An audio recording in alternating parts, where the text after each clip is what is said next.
नमस्कार, मैं हरी। आप देख रहे हैं डिजिटल न्यूज झारखंड। आइए जानते हैं झारखंड के प्रमुख खबरों के बारे में। इससे पहले से छोटी सी निवेदन की अगर आप चैनल में नए हैं तो चैनल को सब्सक्राइब अवश्य कर लें ताकि झारखंड की हर छोटी बड़ी खबर आप तक पहुंचा सकें। तो चलिए शुरू करते हैं आज की पहली और बड़ी खबर से।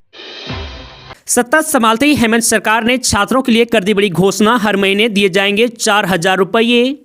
दरअसल आपको बता दूं, झारखंड के दिव्यांग और अनाथ विद्यार्थियों के लिए अच्छी खबर है। राज्य सरकार नए शैक्षणिक सत्र 2025-26 से राज्य के सभी दिव्यांग और अनाथ विद्यार्थियों की उच्च और तकनीकी शिक्षा का पूरा खर्च उठाएगी। इसके तहत 10 लाख रुपए तक के ट्यूशन फीस का भी राज्य सरकार ही वहन करेगी। साथ ही हर महीने 4,000 रुपये दिए जाएंगे। आपको बता दूं कि राज्य सरकार द्वारा दिव्यांग और अनाथ विद्यार्थियों की शिक्षा में होने वाले खर्च का वहन करने के बाद छात्रों के सिर्फ छात्रावास एवं रहने खाने की खर्च का भार ही उठाना होगा। हालांकि इसके लिए भी उन्हें अलग से 4,000 रुपये प्रत्येक महीने अन्य खर्चे के लिए भत्ते के रूप में दिए जाएंगे। आपको बता दूं कि विद्यार्थी इसका लाभ लेने के लिए ऑनलाइन आवेदन कर सकते हैं। इसके लिए पोर्टल का निर्माण भी किया जा रहा है। निर्माण पूरा होने के बाद इस योजना के लिए पात्र छात्र आवेदन कर सकते हैं। आपको बता दूं कि नए शैक्षणिक सत्र से शुरू होने वाली इस वाल्मीकि छात्रवृत्ति योजना के तहत प्रत्येक वर्ष व्यावसायिक कोर्स के लिए 1,200 तथा स्नातक एवं स्नातकोत्तर की पढ़ाई के लिए 12,000 विद्यार्थी को लाभ देने का अनुमान लगाया गया है। हालांकि लाभों की कोई अधिकतम सीमा निर्धारित नहीं की गई है। आपको बता दूं कि इसके लिए सभी पात्र छात्र आवेदन कर सकते हैं। इस योजना पर राज्य सरकार के प्रत्येक वर्ष 99.66 करोड़ रुपए खर्च का अनुमान लगाया गया है। किसानों से 200 क्विंटल तक होगी धान की खरीदारी। ग्रेड ए धान के लिए होगा 2,420 रुपए का भुगतान। दरअसल आपको बता दूं, रांची सहित दूसरे जिले में धान की खरीदारी की प्रक्रिया 15 दिसंबर से शुरू हो जाएगी। साथ ही यह भी विचार तय हुआ है कि प्रति किसान से 200 क्विंटल तक धान की खरीदारी किया जाएगा और अधिक से अधिक किसानों को एमएसपी का लाभ दिया जाएगा। आपको बता दूं कि धान में 17% तक ही नमी को स्वीकार किया जाएगा। राज्य सरकार ने इस बार साधारण धान की खरीद के लिए किसानों को 24 रुपए प्रति क्विंटल और ग्रेड ए के धान के लिए 2,420 रुपए प्रति क्विंटल भुगतान करने का फैसला लिया है। आपको बता दूं कि इसमें केंद्र सरकार द्वारा तय एमएसपी 2,300 रुपए और 2,320 रुपए के अतिरिक्त 100 रुपए प्रति क्विंटल का बोनस भी शामिल है। आपको बता दूं कि धान केंद्र पर देने के बाद पहले 50% की राशि का भुगतान किया जाएगा और इसके बाद अगले राउंड में शेष राशि की भुगतान की जाएगी। मैया की झोली भरने को तैयार हेमंत सरकार। खाते में इस दिन से 25 रुपए की किस्त की होगी बरसात। दरअसल आपको बता दूं, झारखंड में मैया सम्मान योजना की 5वीं किस्त की राशि जल्द ही बैंक खाते में ट्रांसफर कर दी जाएगी। हेमंत सोरेन सरकार की सत्ता में वापसी के बाद महिलाओं के बैंक खाते में इस बार से 1,000 रुपए की जगह 2,500 रुपए ट्रांसफर किए जाएंगे। कल्याण विभाग की ओर से इसे लेकर तैयारियों को अंतिम रूप दिया जा रहा है और 11 दिसंबर को महिलाओं के बैंक खाते में 25 रुपए की राशि ट्रांसफर कर दिए जाने की संभावना है। आपको बता दूं, कल्याण विभाग की ओर से मैया सम्मान योजना के तहत अब भी रजिस्ट्रेशन का काम किया जा रहा है। तो जिन जिन महिलाओं ने अब तक मैया सम्मान योजना में रजिस्ट्रेशन नहीं करवाए हैं वो कृपया करके जल्द से जल्द करवा लें ताकि आप भी मैया सम्मान योजना की लाभ ले सकें। वहीं आपको बता दूं कि हेमंत सोरेन के नेतृत्व में नई सरकार बनाने के बाद इसे लेकर कवायद तेज कर दी गई है। विभाग की ओर से संभावना जताई जा रही है कि 11 दिसंबर तक 5वीं किस्त की राशि भेजी जाएगी। इस योजना के तहत 57 लाख महिलाओं के बैंक खाते में 2,525 रुपये भेजे जाएंगे। लोगों की मदद के लिए रांची डीसी ने जारी किया व्हाट्सएप नंबर। कहा शिकायतें तुरंत होगी दूर। दरअसल आपको बता दूं, रांची डीसी मंजूनाथ भजंती के निर्देश पर जिला प्रशासन आम जनों की शिकायतों के लिए एक व्हाट्सएप नंबर 9430328080 जारी कर रहा है, जिसमें लोग अपनी शिकायत दर्ज कर सकेंगे। यह नंबर सोमवार 2 दिसंबर आने के आज से शुरू होगा। इस नंबर पर रांची की जनता 24/7 शिकायत कर सकेंगे। संबंधित विभाग लोगों की समस्याओं पर त्वरित संज्ञान लेगा और उसका समाधान करेगा। इसके लिए 3 पारियों में 2-2 कर्मियों और पदाधिकारियों की प्रतिनियुक्ति की गई है। प्रत्येक सप्ताह शनिवार के दिन जनता की शिकायत की समीक्षा की जाएगी। इसमें लोगों से प्राप्त होने वाली शिकायतों को ससमय निराकरण के लिए संबंधित विभाग को भेजा जाएगा। आपको बता दूं कि शिकायत पर की गई कार्यवाही से संबंधित प्रतिवेदन समय समय पर उपलब्ध कराना होगा। डीसी मंजूनाथ भजंती के निर्देश पर जिला जन शिकायत कोषांग भी रेस हो गया है। जिला जन शिकायत कोषांग समाहरणालय ब्लॉक ए की कमरा संख्या 220 में है। डीसी ने आम जनता को अपनी शिकायत को लेकर रांची जिला जन शिकायत कोषांग में आवेदन जमा करने की अपील की है। उन्होंने जनता से आवेदन रिसीविंग भी लेने को कहा है। इसके बाद कोषांग प्राप्त आवेदन पर यथाशीघ्र नियमानुसार कार्रवाई करेगा।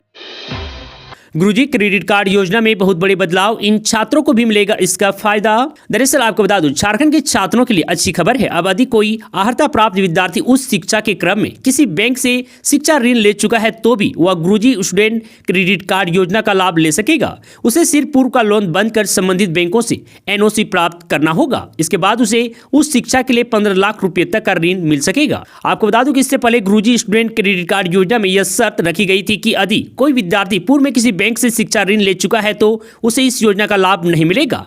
अब यह शर्त हटा ली गई है। उच्च एवं तकनीकी शिक्षा विभाग ने इसके साथ इस योजना के कई और नियमों में भी बदलाव किए हैं।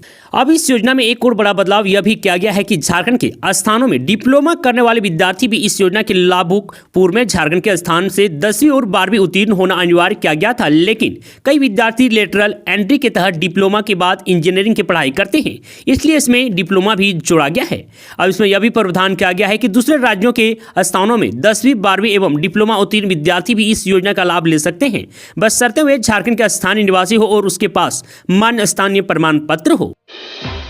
झारखंड के 5,66,000 बुजुर्गों को मिलेगा केंद्र सरकार की ओर से इस योजना का लाभ। दरअसल आपको बता दूं, झारखंड के 5,66,000 बुजुर्गों के लिए केंद्र की ओर से बड़ी खबर सामने आ रही है। केंद्र की मोदी सरकार आयुष्मान भारत प्रधानमंत्री जन आरोग्य योजना के तहत 70 साल या उससे अधिक उम्र के लोगों के लिए वय वंदना कार्ड जारी करने वाली है। वहीं झारखंड में भी इस योजना के अंतर्गत बुजुर्गों के लिए वय वंदना कार्ड की शुरुआत हो गई है। इससे राज्य के लगभग 5,66,246 बुजुर्गों को लाभ मिलेगा।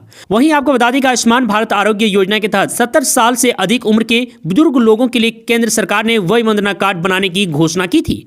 इस योजना के तहत इन बुजुर्गों को 5 लाख तक की मुफ्त चिकित्सा का लाभ मिलेगा। वहीं आपको जानकारी होगा कि वय वंदना कार्ड केवल उन लोगों के लिए मान्य होगा जिनकी आयु 70 साल या उससे अधिक है। यह कार्ड केवल उनके लिए ही बनाया जाएगा। बता दें कि कार्ड बनवाने के लिए बुजुर्गों के पास आधार कार्ड होना जरूरी है। बुजुर्ग अपने आधार कार्ड के माध्यम से ऑनलाइन वय वंदना कार्ड बनवा सकते हैं। वे अपने नजदीकी स्वास्थ्य केंद्र या प्रज्ञा केंद्र में जाकर भी ऑनलाइन इस कार्ड को बनवा सकते हैं। देवघर सदर अस्पताल में शुरू हो रही नई व्यवस्था, आयुष्मान भारत के मरीजों का विशेष वार्ड में होगा इलाज।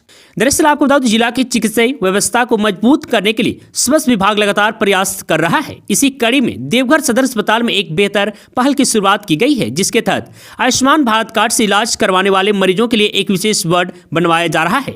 आपको बता दूं कि इस नई व्यवस्था को लेकर जिला के नोडल पदाधिकारी डॉक्टर सरहद कुमार बताते हैं कि इस व्यवस्था के तहत आयुष्मान भारत योजना के अंतर्गत इलाज करवाने वाले मरीजों के लिए विशेष इंतजाम किए जा रहे हैं। आपको बता दूं कि Deoghar civil surgeon doctor Yugal Kishore Chaudhary के आने के बाद इस व्यवस्था की शुरुआत की जा रही है। आपको बता दूं कि आयुष्मान भारत योजना के तहत आने वाले मरीजों को बेहतर सुविधा देने के लिए एक विशेष वार्ड बनवाया जा रहा है, जिससे मरीजों को किसी तरह की परेशानी का सामना न करना पड़े। आपको बता दें, वहीं सदर अस्पताल के civil surgeon doctor Yugal Kishore Chaudhary ने बताया कि देवघर के सदर अस्पताल में आयुष्मान मरीजों की रजिस्ट्रेशन को भी ऑनलाइन किया जा रहा है। साथ ही आने वाले समय में सारी व्यवस्था को ऑनलाइन करने का प्रयास किया जा रहा है, जिससे मरीजों को घंटों लाइन में नहीं खड़ा रहना पड़ेगा। अवैध बालू पर रोक लगाए डीसी हेमंत सोरेन। दरअसल आपको बता दूं, मुख्यमंत्री हेमंत सोरेन ने बालू और लॉटरी के अवैध धंधे पर उपायुक्तों को तत्काल रोक लगाने का निर्देश दिया है। सोशल मीडिया पर बोकारो में ट्रैक्टर से बालू की अवैध ढुलाई करती तस्वीर पर संज्ञान लेते हुए मुख्यमंत्री ने यह निर्देश दिया है। साथ ही अन्य जिलों के डीसी को भी कार्रवाई करने को कहा है। उधर दुमका में लॉटरी के अवैध धंधे पर डीसी को तत्काल कार्रवाई करने का निर्देश दिया गया है। सोशल मीडिया पर डाली गई एक खबर के अनुसार दुमका में रातों रात करोड़पति बनने के चक्कर में युवाओं की बर्बाद होने की जानकारी दी गई है। कहा गया है कि प्रतिबंधित लॉटरी के चक्कर में दुमका के युवा अपनी मेहनत और समय गंवा रहे हैं। आलू को लेकर टकरार, बंगाल सीमा पर वाहन रोकने से झारखंड, यूपी और बिहार में मचा हाहाकार। दरअसल आपको बता दूं, बंगाल बॉर्डर पर आलू के वाहन रोकने की खबरों को मुख्यमंत्री हेमंत सोरेन ने संज्ञान लिया है। सीएम हेमंत सोरेन ने राज्य के मुख्य सचिव अलका तिवारी को इस मामले में तत्काल आवश्यक पहल करने का निर्देश दिया है। आपको बता दूं कि झारखंड के मुख्य सचिव अलका तिवारी ने पश्चिम बंगाल के मुख्य सचिव मनोज पंत से फोन पर मामले का निष्पादन के लिए बात की है। मनोज पंत ने भरोसा दिलाया कि जल्द ही एक कमेटी बनाकर आलू के मामले का निष्पादन सुनिश्चित किया जाएगा। और वहीं आपको बता दूं कि पश्चिम बंगाल से बिहार, यूपी और झारखंड समेत अन्य राज्यों में आलू भेजने पर रोक लगाने से व्यापारियों की परेशानी बढ़ गई है। बंगाल पुलिस की ओर से 5वें दिन रविवार को बंगाल से आलू लेकर आ रहे दर्जनों ट्रकों को डिबूडू चेक पोस्ट पर रोक कर रखा गया। बताया गया कि बंगाल सीमा पर खड़े आलू लदे 100 से अधिक ट्रकों को शनिवार को पुलिस ने वापस कोल्ड स्टोरेज भेज दिया गया। आपको बता दें कि पश्चिम बंगाल से आलू ले जाने पर लगाई रोक से आलू व्यवसायी और ट्रांसपोर्ट करने वाले ट्रक मालिकों और चालकों में रोष देखा जा रहा है। आलू व्यवसायियों का कहना है कि इस फैसले से रोजी रोटी पर संकट उत्पन्न हो गया है। वहीं आपको बता दें कि बंगाल सरकार की ओर से 27 नंबर से ही आलू ले जाने पर रोक लगाई गई है। बंगाल में पुराना आलू 30 से 32 रुपये और नए आलू 40 रुपये बिक रहा है। बंगाल में आलू की किल्लत ना हो या इसके दाम ना बढ़े, इसे देखते हुए बंगाल सरकार की ओर से यह कदम उठाया गया है। झारखंड के खजाने से 2812 करोड़ रुपए गायब। दरअसल आपको बता दूं, झारखंड सरकार की ट्रेजरी 2812 करोड़ रुपए गायब हो गए हैं। इसका हिसाब नहीं मिल रहा है। इसमें 23 साल पहले एडवांस के रूप में निकाली गई राशि भी शामिल है। राज्य सरकार के कई विभागों के अधिकारी बार बार निर्देश के बाद भी सरकारी कामकाज के लिए एडवांस पैसा लेकर उसका हिसाब नहीं दे रहे हैं। 1.5 माह पहले तत्कालीन मुख्य सचिव एल ख्यांगते और वित्त सचिव प्रशांत कुमार ने संबंधित विभागों के अधिकारियों के साथ बैठक की थी। आपको बता दूं, जिसमें सभी विभागीय प्रधानों को जिम्मेदारी सौंपी गई थी कि पेंडिंग ऐसी बिल के समायोजन के लिए उन कार्यालय से नियमित वीडियो कॉन्फ्रेंस करें। ऐसी बिल से निकाली गई एडवांस राशि अब तक खर्च नहीं हुई है तो उन्हें वापस राजकोष में जमा कराएं, लेकिन अब तक इस दिशा में कुछ नहीं हुआ है। तो भाई आपको बता दूं कि आखिर किस विभाग में कितना एडवांस बकाया है। तो आपको बता दूं कि ग्रामीण विकास विभाग में 918 करोड़, कल्याण विभाग 224 करोड़, गृह विभाग 384 करोड़, स्कूली शिक्षा 240 करोड़, स्वास्थ्य विभाग 184 करोड़, पर्यटन विभाग 147 करोड़, आपदा प्रबंधन 109 करोड़, ग्रामीण कार्य 107 करोड़, कृषि विभाग 88 करोड़, खाद्य आपूर्ति विभाग 87 करोड़, उच्च शिक्षा 21 करोड़, समायोजन कल्याण 52 करोड़, श्रम नियोजन 60 करोड़, योजना 37 करोड़, भू राजस्व 32 करोड़, नगर विकास 28 करोड़, कैबिनेट 18 करोड़। स्कॉर्पियो ने स्कूटी को मारी जोरदार टक्कर, नाती की मौत, नाना नानी घायल। दरअसल आपको बता दूं, गिरिडीह में सड़क हादसे में एक बार फिर तेज रफ्तार पकड़ लिया है और चिंताजनक स्थिति यही है कि हर दूसरे तीसरे दिन एक मौत हो रही है। रविवार को ही जिले के बेंगाबाद थाना इलाके में पेसराटांड में स्कॉर्पियो ने एक स्कूटी को टक्कर मार दी, जिससे एक 9 साल के शाहिद अंसारी की मौत हो गई, जबकि उसके नाना नानी गंभीर रूप से जख्मी हो गए हैं। जानकारी के अनुसार एक स्कूटी में मृतक शाहिद अपने नाना नानी के साथ जा रहा था। इसी दौरान पेसराटांड में पीछे से तेज रफ्तार गति से आ रहे स्कॉर्पियो ने जोरदार टक्कर मार दी, जिससे 9 साल के बच्चे की मौत हो गई। मृतक और उसके नाना नानी इसी थाना इलाके के चिकमाडी गांव के रहने वाले थे। घटना के बाद स्कॉर्पियो जब्त कर लिया गया है, लेकिन चालक फरार होने में सफल रहा। मिहिजाम में कांग्रेस कार्यकर्ता पर हमला, विधायक इरफान अंसारी ने कहा जल्द हो दोषियों की गिरफ्तारी। दरअसल आपको बता दूं, मिहिजाम निवासी और कांग्रेस के कार्यकर्ता कारू यादव पर मिहिजाम में कल रात कुछ असामाजिक तत्वों ने हमला कर गंभीर रूप से घायल कर दिया। हमलावरों ने अपने चेहरे ढक रखे थे, जिससे उनकी पहचान नहीं हो पाई है। घटना की जानकारी मिलते ही जामताड़ा के लोकप्रिय विधायक डॉक्टर इरफान अंसारी ने त्वरित कार्रवाई करते हुए घायल कारू यादव को आसनसोल के हेल्थ वार्ड हॉस्पिटल में भर्ती करवाया और उनके समुचित इलाज की पूरी व्यवस्था सुनिश्चित की। घटनास्थल पर पहुंचे विधायक इरफान अंसारी ने इस घटना पर गहरा दुख व्यक्त करते हुए प्रशासन पर कड़ा आक्रोश प्रकट किया है। उन्होंने तुरंत प्रशासन को फोन कर दोषियों को जल्द से जल्द गिरफ्तार करने और मिहिजाम में शांति व्यवस्था बहाल करने के लिए कहा है। और वहीं आगे विधायक डॉक्टर इरफान अंसारी ने कहा, मिहिजाम में इस प्रकार की घटना बढ़ती जा रही है, जो बेहद निंदनीय और चिंताजनक है। इसे किसी भी हाल में बर्दाश्त नहीं किया जाएगा। कारू यादव कांग्रेस का मजबूत कार्यकर्ता है और उसके साथ हुई इस तरह की घटना से बेहद आहत हूं। मैं स्पष्ट करना चाहता हूं कि यहां की शांति व्यवस्था को भंग करने का प्रयास करने वालों को किसी भी कीमत पर नहीं छोड़ा जाएगा। चंपई सोरेन ने जेएमएम में वापसी की अटकलों पर लगाए विराम, बोले साजिश के तहत पुराने वीडियो से फैलाई जा रही है अफवाह। दरअसल आपको बता दूं, सोशल मीडिया पर वायरल एक वीडियो वायरल होने के बाद पूर्व मुख्यमंत्री चंपई सोरेन ने अपनी स्थिति साफ की है और वायरल वीडियो को पुराना बताया है। दरअसल वायरल वीडियो के आधार पर दावा किया जा रहा है कि झारखंड के पूर्व सीएम चंपई सोरेन फिर से झारखंड मुक्ति मोर्चा आने की जेएमएम में लौट सकते हैं, लेकिन चंपई सोरेन का कहना है कि एक एजेंडे के तहत उनका पुराना वीडियो वायरल किया जा रहा है। उन्होंने इसे अफवाह फैलाने की साजिश करार देते हुए लोगों को अलर्ट किया है। आपको बता दूं कि वायरल वीडियो में चंपई सोरेन झामू के नेता हेमंत सोरेन की तारीफ कर रहे हैं। यह वीडियो उस वक्त का है जब हेमंत सोरेन के जेल जाने के बाद फरवरी महीने में चंपई सोरेन झारखंड के सीएम बने थे। उन्होंने कहा था कि हेमंत सोरेन युवा हृदय सम्राट हैं और मुख्यमंत्री के तौर पर उन्होंने कई ऐसे काम किए हैं जिनका अनुकरण दूसरे राज्यों की सरकार ने भी किया है। आपको बता दूं, चंपई सोरेन करीब 5 महीने तक सीएम रहे थे। हेमंत सोरेन के जेल से लौटने के बाद उन्होंने सीएम पद से त्याग पत्र दिया था और इसके करीब 1 माह बाद वह भाजपा में शामिल हो गए थे। आपको बता दूं, चंपई सोरेन ने रविवार को ट्वीट कर कहा, सोशल मीडिया पर एक एजेंडे के तहत एक पुराना वीडियो वायरल करवाकर मेरे संबंध में कुछ भ्रामक अफवाहें फैलाई जा रही है। चुनाव के समय भी ऐसा किया गया था, कृपया ऐसी अफवाहों से बचें। बालिका गृह में यौन शोषण, भाजपा का सरकार पर हमला, उच्च स्तरीय जांच की मांग। दरअसल आपको बता दो, झारखंड के पलामू जिले में स्थित बालिका गृह में बच्चों के साथ यौन शोषण घटना पर भाजपा ने राज्य सरकार पर कड़ा प्रहार किया है।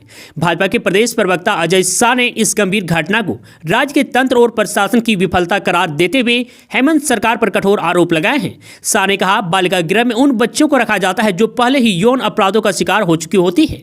सरकार का उद्देश्य उन्हें वहां सुरक्षित वातावरण देना होता है, लेकिन अगर वही स्थान अपराध का केंद्र बनता है तो यह स्पष्ट है कि रक्षक ही भक्षक बन गए हैं। शाह ने यौन शोषण की इस घटना को गंभीर अपराध बताते हुए कहा कि मीडिया रिपोर्ट से पता चला है कि बालिका गृह में बच्चों पर अधिकारियों को खुश करने का दबाव बनाया जा रहा था। उन्होंने सवाल उठाया, यह जानना जरूरी है कि ये अधिकारी कौन थे।